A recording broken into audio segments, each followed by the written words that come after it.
All right, here's my story. When I was working at Crocker Bank, a big bank that was bought by Wells Fargo later, but in San Francisco it was a real big bank, and my job was to study the performance of the individual branch managers on a variety of measures that senior management would provide. They'd say, you have to cross-sell this much and bring in these many deposits, etc. And then I was in charge of collecting all the data, putting it into some kind of summary reports, doing a little programming to make reports, and to tell management which managers did better. But apparently I'm the wrong person for that job, because that's not how it went.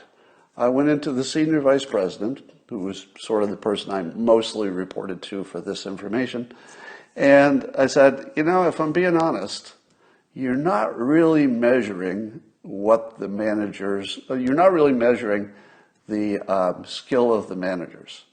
Because if you give them a goal, and some exceed the goal, and some don't meet the goal, but the goal is different for each branch, right? So every branch had its own goal that was customized for their situation. I said, if you find out that somebody exceeded their goal and somebody did not, what have you actually measured? Have you measured the quality of the manager? I would say no. What you measured is the quality of the person who set the goal, right? Because whoever set that target, what if they were wrong? What if it was unrealistically high? What if it was unrealistically low? You haven't measured the quality of the management. All you've done is measured the quality of your measuring. And you didn't even really do that, right?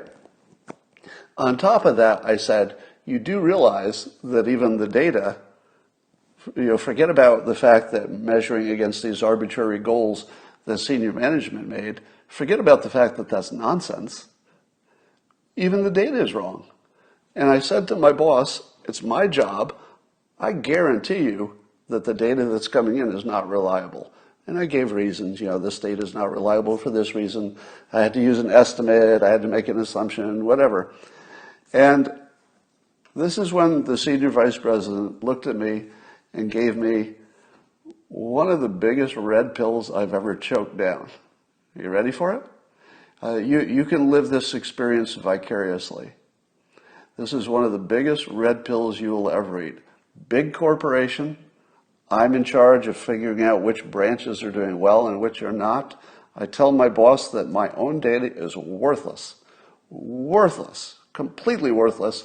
And worse than worthless, probably harmful.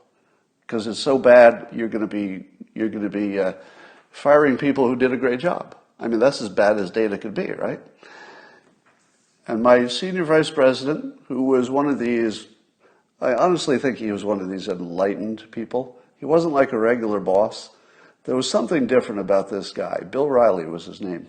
I hope he's still alive. He was a 6'8", bearded elf of a guy. And there was just something a little bit more aware about him. You could tell it. It wasn't just that he was smart. He was just seeing things a little more clearly. And when I told him that my data was completely worthless for the intended task of managing his managers, he looked at me and he gave me this red pill that I give to you. I don't care. I'm only going to use it when it agrees with what I was going to do anyway. How's that taste? He wasn't kidding. It's exactly what he did. When there was a manager that he felt, for his own reasons, was not doing the job, he'd check my numbers. If they coincidentally said that manager did not meet their numbers, he'd say, well, okay, good. Hey, you didn't meet your numbers. You're out of here. Not because of the numbers, because he was going to fire him anyway.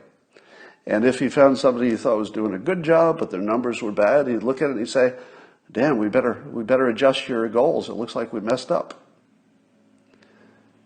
If you think that data is real, you're not quite out of the children's table.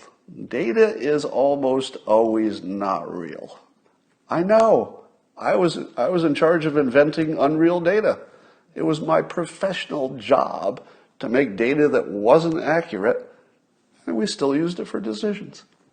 So if you don't understand that that's the normal way the world works, that's not the exception. It's not the exception, because when I changed to Pacific Bell, it was just more of the same. I had similar kinds of jobs. So, and of course, the Dilbert cartoon was born out of that experience, specifically the experience that the insanity that I experienced at one company wasn't limited to that company. The moment I changed jobs and I realized, my first thought was, I'm free. I'm getting away from that company that makes irrational decisions. Finally, I'm at the phone company now, and now it's all going to be, good, rational. No. Nope. That's how the Dilbert cartoon was born.